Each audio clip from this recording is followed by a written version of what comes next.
I'm not sure if you guys have ever noticed it before, but I have this scar here, which is from a surgery that I had. I told you I got my pops on speakerphone. The doctor comes into the room. He's like, Mr. Jackson, I got good news and I got bad news. What do you want first? So of course I'm like, what's the good news? Give me the good news. I could use some good news right now. He's like, all right, well, the good news is we figured out what's going on. We can do something about it. If that's the case, then shoot, the bad news can't be that bad. So I'm like, what's the bad news? He was standing up when he told me the good news. And then now he gets ready to tell me the bad news. He pulls a chair up. He sits in the chair and he kind of rolls up near me, puts his hand on my thigh. And I'm like, all right. He's like, the bad news is,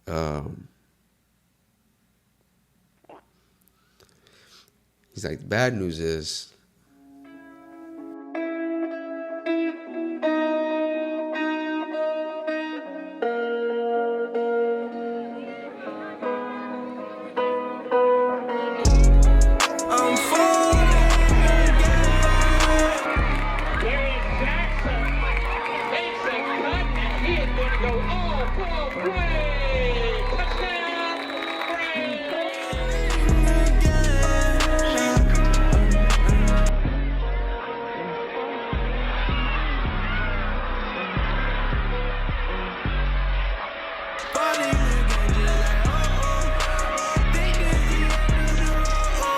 man, it's always a little hard. It's always a little hard telling this story because, it still feels like it all just happened yesterday. That's how it feels whenever I think about it. Because I remember it all so vividly. I remember all the emotions and everything when I got the news. But nonetheless, I feel like somebody can benefit from hearing this story. So, shoot, I'm going to tell it. Let's get into it. So yeah, I've been playing football since I was about 6 years old. My older brothers played as well. My oldest brother, Randy, who passed away my sophomore year of high school, I played very similar to him. One of the most athletic people I've ever come across personally in real life, which is crazy because my pops, I ain't never seen my pops do anything athletic really, like my whole life. So I really don't know where we got her from. My mom, she's okay. I wouldn't really call her an athlete by any means, but I kind of followed his footsteps essentially from the very beginning. I've always been the best player on every team I really played on. But all throughout my younger years when I played youth football, I was just a spectacle. I just always was putting on a show at all my games, and my family would show up and I would show out and it'd be a good time, and it was something I really enjoyed.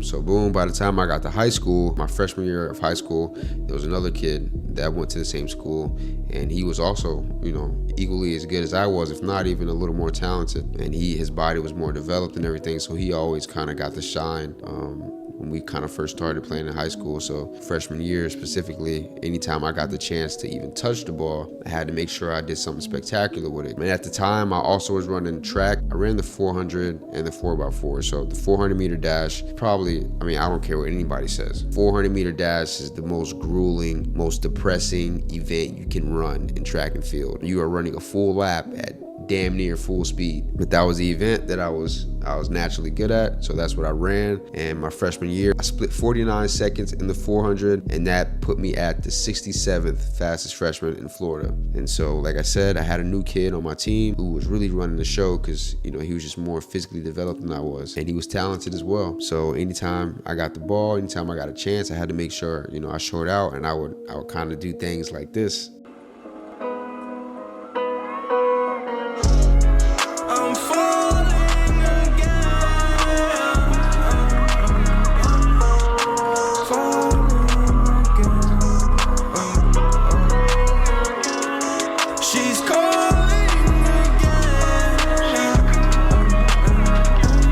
I'm telling you, I was giving these boys crazy work.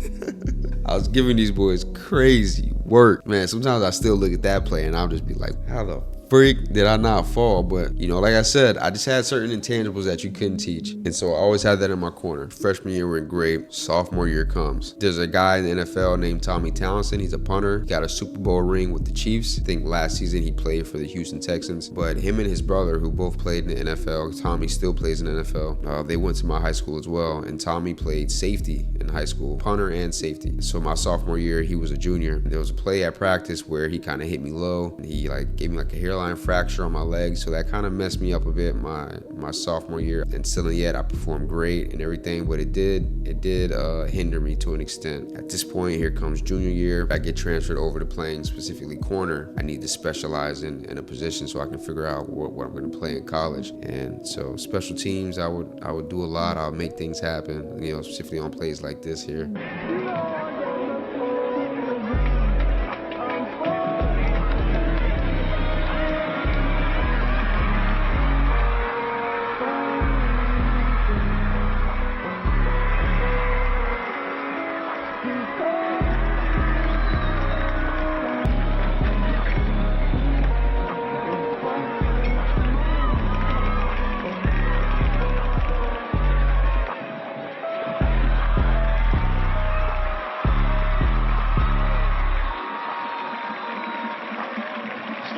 I was having a lot of success my junior year. Junior year went very well. The off season to go into my senior year, I ended up breaking my leg one game. I'll tell a little story about that. Kid that I told you my freshman year that was on my team, he was really good. He ends up transferring to another school junior year. At the time, he was still at my school. He was dating this girl at the time. When he went to my school, me and him were cool. I won't lie about that. So I was a little wrong for doing what I did. But when he transferred, the girl he was dating at the time, they break up. And then at some point, me and her end up getting really close, and we kind of developed something. And he finds out about it. During the spring, there's something called a jamboree where you play one school for the first half, and then the second half you play another school. And the second half of the game, we were playing against his school. Building up to the game, he's like hitting me up on social media and stuff like that. His friends would text my phone like, "We got something for you. I heard you've been messing with my girl and all this stuff." Basically threatening me, telling me like he gonna break my leg and all this crazy stuff, right? Lo and behold, we get to the game, and what do you know? My leg breaks. I get my leg broken. Man, they actually broke my leg. They broke my leg, man. I get carted off the field, so I spent the whole off season recovering, and any school that I was talking to at the time, any camp that I was supposed to go to, just kind of disintegrated. Come senior year, I'm kind of starting from ground zero again. But nonetheless, senior year comes and ball is gone ball, so doing my thing, and I ended up having a great senior season. And I had this position coach, my defensive back coach, who was fantastic. The best coach I've ever had in my life. His name was Coach Gabe, and he really took me under his wing. He really looked out for me, and he really helped me when it came to getting scholarships and stuff like that. I think there was one game we played where a scout had come down against his school. I ended up catching a pig.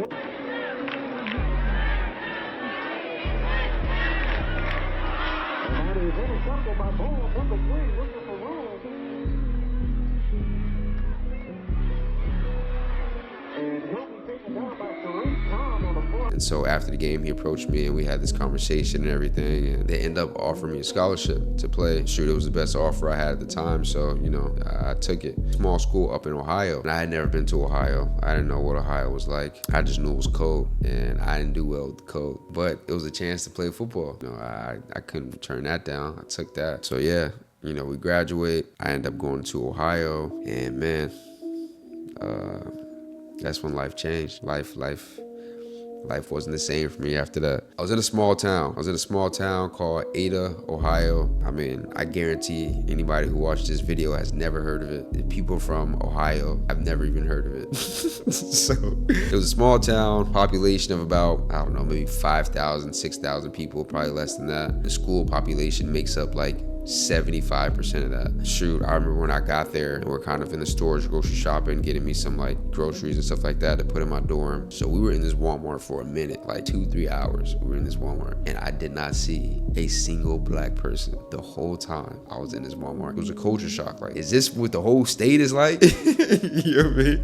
Like, I never been to Ohio before. You know what I mean? So let alone in this small town, like the Walmart wasn't even in the town. It was in the next town over, because the town that I was in, where my school was, there wasn't nothing but a Dollar Tree and like a pizza shop and like a CVS or something like that. That was it. There was nothing there. Cornfields, and yeah, bro, it was desolate, man. There was nothing there. So, I'm all settled in, and my mom's time for her to leave, so she's crying and everything. And I remember my pops telling me, he's like, "Man, good luck. You're a man now. You're on your own. Handle business." And they leave. My mom's crying and everything. And I remember the way I met my best friend at the time. His name was Joey. The way the dorms were set up is you had a freshman dorm that that was on far end of campus, like literally like by itself. All the freshman athletes were in that dorm, and it was a co-ed dorm, so boys were on the first 2 floors and then the girls were on the 3rd floor. Yeah, I remember I'm in my room, my parents had just left. My next door neighbor, Joey, he kind of walks past my room. My door was open. He walks past my room and he just glances in. He's like, yo, he's like, what's up, homie? And I'm like, man, what's up, man? We kind of just get to talking or whatever. He's like, man, like, I got some pizza. You want some? I'm like, all right, say less. And so I go into his room and we eat pizza, we chopping it up. And from that point forward, you know, we was homies. We kind of just did everything together. So fast forward, the season starts and everything. And I'm a freshman and I had 2 seniors in my position playing corner who were very good. And so naturally, the way things worked out, I didn't get a chance to start. You had like the freshmen who had a team that would play local teams in the area in Ohio, and then you had a travel team who would go to other states, like the actual team that would play on TV and stuff like that whenever a game might have been televised or whatever. That's the team that you would see. I had qualified for the travel team, you know, so all my freshman guys, like whenever it was game time, they would kind of stay back at the school and stuff like that, and I'm traveling, going to New York and going to all these, you know, separate parts of Ohio with the travel team and everything, and, you know, just kind of having a great time. But I had already set in my mind, like, I'm not going to be at this school all 4 years. Like, I'm going to do what I got to do, handle my business for maybe my 2nd season, because, you know, I'm not starting my 1st year. I got these 2 guys ahead of me. All I need is 1 clean year of starting, get my tape in, get my footage in, and then I'm transferring to like a D1 school. You know, little did I know God had separate plans for me. But at the point in time, that's what I was there to execute, and that's what I was going to do. And there was a guy that played there.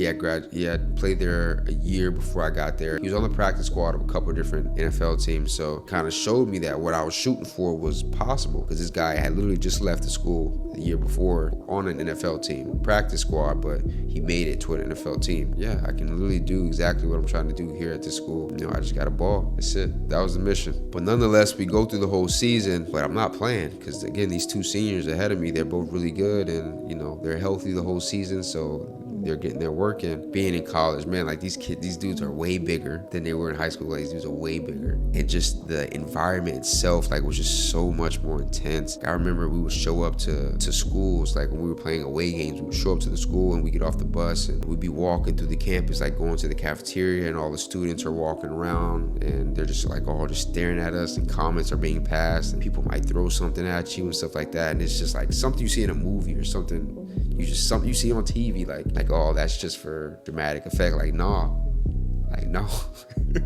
It is really like that. You're in a different arena now. They would formulate chants. I don't know how they would do stuff like this. My quarterback's name was Will. I don't know how something like this happens. They had a chant where they would say like his girlfriend, and then they would like say her name and speak on her giving like a sexual act. Such and such gives good blank. Such and such gives good blank. Like, I kid you not. And I'm standing there on the sidelines like, what the freak? Like, it was just so, and the whole stadium was chanting this, and this dude's on the field playing quarterback through all of this, and like you can just feel the stadium moving, and it's just crazy to me. I'm like, bro, what the heck is going on? Like, it was absolutely insane. One of the last games, we were up on a team, and one of the corners was fatigued, and so coach just kind of threw me in there. I was in for 3 plays, man, and then on the last play, my 3rd play in the whole season of my college career, this damn quarterback throws the ball my way, and within a blink of an eye, just instinct took over. I read the ball, so I was underthrown. You know, I make the pick. I'm running. I'm looking for a lane. I see one, and I took off. And I crib this joint. I take it back to the crib, and I score. And everybody's going crazy. I'm going crazy, and you know what I mean? It was like, man, I could have been doing this the whole season. You know what I mean? So I was mad, you know what I mean? Like, I was kind of bothered. We get back to the locker room first, and, you know, I call Coach Gabe, and I'm like, Coach, like, you're not going to believe what happened. Like, I just caught a pick 6 and everything, my first game. He's going crazy. I'm going crazy. Me and my boy Joey, like, you know, we're celebrating and stuff like that. We're having a good time or whatever. Yeah, man, it was cool, but I was upset, man, because I was like, man, I could have been doing this the whole season, you know? Fast forward to where things start changing, man. It's the off season now. We would wake up, and it'd be like, like 10 degrees outside, man. It'd be something crazy. And it'd be snowing and everything. And Joey just come knock on my door, and we walk across campus, like literally it's like a mile, the other side of campus where the practice facility was that we had to get to for workouts. And so we kind of just bundle up in our coats and stuff like that. We bundle up, put our hoodies on. We got like ski masks on and stuff like that. And we just bundle up. We'd work out and walk back. So that was the routine. We wake up in the morning, we go work out 5:30 in the morning. Then we come back to our dorm, shower, get ready for class at 7:15, go to class. Then we have team meeting. You go to lunch. After that, you have position meeting with your position groups. You go to more classes if you have some. Then it's probably about 2-3 o'clock. Then we have another team meeting. And then after that team meeting, we have practice. And then practice,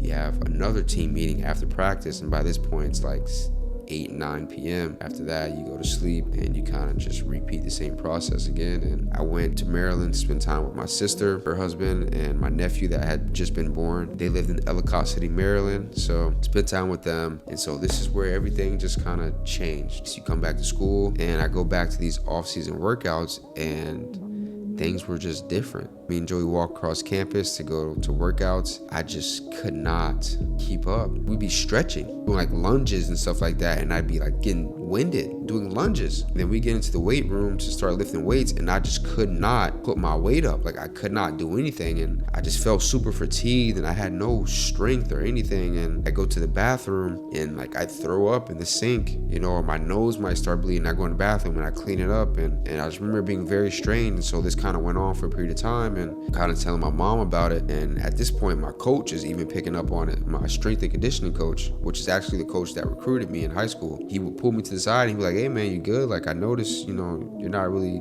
keeping up that well. You're not putting up your weight and everything. You're looking a little off. Everything good? Like, did you party too hard or something like that during winter break?" Like, I'm like, "Nah, coach, like, I'm good. I'm sorry. I think I might just be sick or something." And he'd be like, "All right," finish my workout. And I get back to my dorm, kind of just pass out, like on the floor. I just didn't know why. I didn't know what was going on. Like, nothing really changed. I didn't change my diet. I didn't change anything about my routine. Like, everything was kind of just the same. I didn't know what was going on. So I remember one day in specific, I got back to my dorm. I was so exhausted. I passed out. I completely passed out. I woke up several hours later, and I had missed my classes and everything. I missed the team meetings, everything. I end up showing to workouts that day after practice, and my coach pulls me to the side. He's like, "Hey man, you missed team meetings today, like and everything." Like, coach was upset. Like,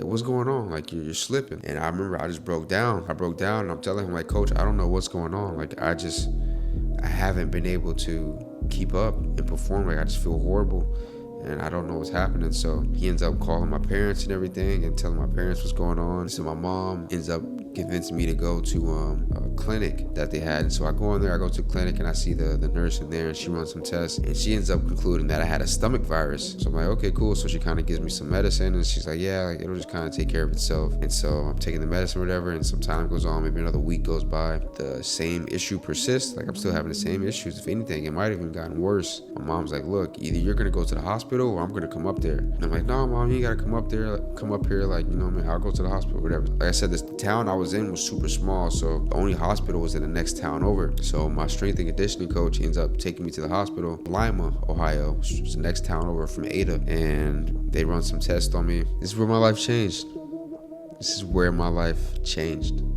Forever. I remember I'm sitting there. My coach had dropped me off, or he was outside the hospital, like in the waiting room or whatever. The doctor had ran some tests, and so I had my dad on the phone, on speakerphone, and the doctor comes into the room. He's like, "All right, Darius, like, Mr. Jackson, I got good news and I got bad news. What do you want first?" So of course I'm like, "All right, doc, like," I'm like, "What's the good news? Give me the good news. I can use some good news right now." He's like, "All right, well, the good news is we figured out what's going on. We know what's wrong with you. So we can do something about it." And I'm like, "All right, well, that's really good. That's good. So, if that's the case, then shoot, the bad news can't be that bad. We know what it is. We can do something about it." Like, so I'm like, "What's the bad news?" And like I told you, I got my pops on speakerphone, and I'm sitting there a little hopeful now because, man, they told me they know what's going on and they know what to do about it. So I'm like, "All right, doc, what's the bad news?" And I remember he was standing up when he told me the good news. And then now he gets ready to tell me the bad news. He pulls a chair up, he sits in the chair, and he kind of rolls up near me, and he puts his hand on my thigh. And I'm like, all right. He's like, the bad news is, the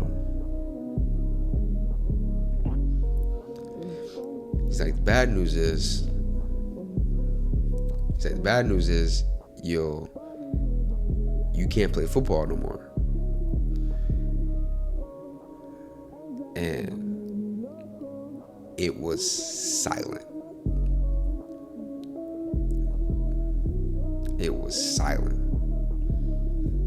And I'm just looking at this man. And I remember as he said it, like he was one of those doctors that was like, he kind of like had like a funny appeal to him. That's like kind of how he interacted with his patients. So he, like, just the way he said it, like, he said, the bad news is, I'm sorry, son, but you can't play football no more. And the room goes silent, and his face kind of like mellows down a little bit. And I'm like, what? Like, what are you talking about? He's like, son, look, you took your blood results, and after looking at them, your hormones and stuff like that are so off. We think you have Graves' disease, and it's gone untreated for so long now, and with you pushing your body through these workouts, your hormone levels got so bad that I'm positive if you were to come into my office a week from now even, there's a chance you could have died. You might not even be here having this conversation with me. And at that point in time, I was having these heart palpitations to where my heart would feel like it was going to jump out of my chest, and I couldn't breathe, and I would collapse on the floor, and my nose would bleed, and I'd just be there like gasping for air, like, and he's like, your blood levels are low, like your TSH and your TS3, they're so off. I don't even know how you walk into my office today. And he's like, so football is done. I start crying, and my pops is on the phone, and he's like, son, can you hear me? And I'm crying. I'm like, doctor's holding me and everything. And my dad's like, son, like, it's all right, like, I'm so sorry. Like, we'll figure this out. And my dad actually has Graves' disease. So he's telling the doctor, he's like, is this hereditary? Like, can this be passed down and stuff like that? And the doctor's like, 100%. And I'm just like it's never been a problem for me before. Like, I've been fine my whole life. And the doctor's just telling me, like, with certain things like this, something can just trigger it. Something can trigger it and just kind of cause all the symptoms to kind of come into play. And it can be in your system the whole time. It's not really something you kind of like developed, it's been there, but something changed, or you just hit that point in your life for it to become active to where this is reality for you now. And he's like, so until we get your levels back up to par, we're just going to take some time. We got to find the right dosage of medicine to give you to get you back stabilized, but in the meantime, like, you can't be playing football. It's too risky. Like, you can die. You know what I mean? If you get hit the wrong way and your heart palpitates at the wrong time, you're not stable yet, you're gonna die. He's like, if there's one thing I can be sure about today, I can tell you that for sure. And I'm just like, no, there's no way, you can't be serious. So my coach ends up coming in and stuff like that, and I tell my coach, and I cry all over again. And but from there, they knew what medicine to give me, and they knew about how to go about getting it back into regulation. It would take time, like months, even a year, to get it back in check. And football season was coming up within a matter of a couple weeks. And if I'm not there playing, if I can't play football, then essentially I couldn't keep my scholarship. And so I lost my scholarship, and it was a private school. They had one of the best medical programs in the state. So it was a very expensive school to go to. Without that scholarship, I couldn't keep going to that school. So after that season, that semester or whatever, I was set to come back home. As far as I knew, like, football was kind of like cooked for me, and I had come to terms with it, really, like, but I finished out the rest of the off season with the guys. I would go to every workout still. Eventually the whole team finds out what happens. We have a big team meeting, and the coach kind of tells everybody. It was tough, man. I was 17 going on 18 at the time, and at 17, 18 years old. It was absolutely devastating. And I blamed God for a while. Blamed God for a good while for taking that from me. Because as far as I can understand, that's what was happening. You know, he was taking that from me. My outlook on the situation has much matured since then, so I no longer see it that way. I see it as a blessing because, you know, who knows, you know, how my life could have went if I kept playing football, or maybe I wouldn't be here right now making this video, having a channel like this, and everything I've been through ever since then. You know, who knows? Who knows? My life could be completely different, but nonetheless, this is where I am now, and God had different plans for me. So, and I have this scar right here. I'm not sure if you guys have ever noticed it before, but I have this scar here just from a surgery that I had where they ended up having to take my thyroid out. I had times where I would fall off my medicine and I would just get so frustrated hearing that I had to take it for the rest of my life. Like it was something permanent that I would have to take for the rest of my life.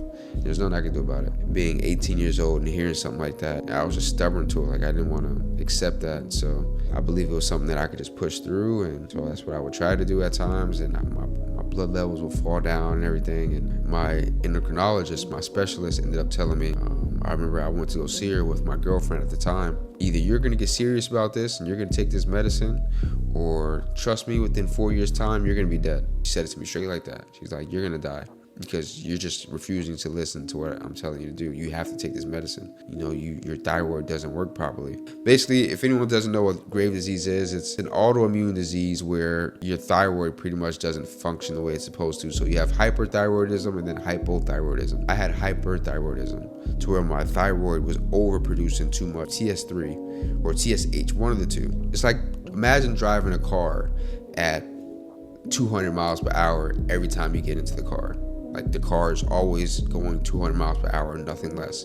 It was kind of like that, like being in overdrive every second of every day. So my body was just overworking itself. And so every time I would go to the gym, every time I would do a workout, every time I go for a jog, every time I did anything active, it was overworking my body like tenfold because my body was already in overdrive to begin with. That's why I think I was always undersized my entire life. My body would process everything like so fast, and I just never got time to retain any nutrients or anything to really grow properly. At that point, she kind of proposed some new solutions. She's like, look, what we can do is a surgery to remove your thyroid, and you become hypo, which is where my body is now underproducing that hormone, and I take medicine to regulate that. Usually they could do like a partial thyroid remove and leave a portion of my thyroid. I had so much life left to live that my thyroid potentially would just regrow. It's crazy how the body works, but my thyroid would grow back in full and I would still be having the same problem because the thyroid itself was defective. So they end up removing my whole thyroid.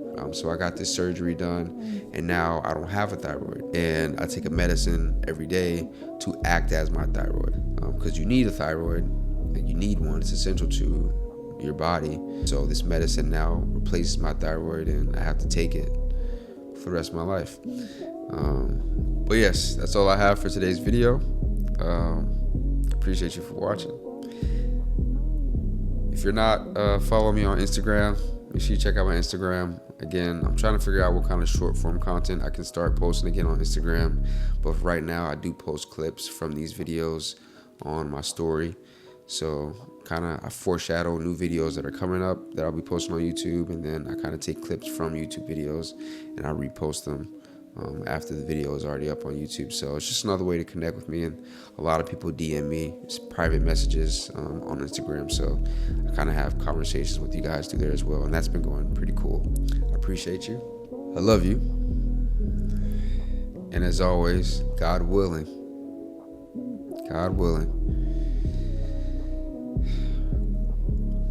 I'll see you in the next one.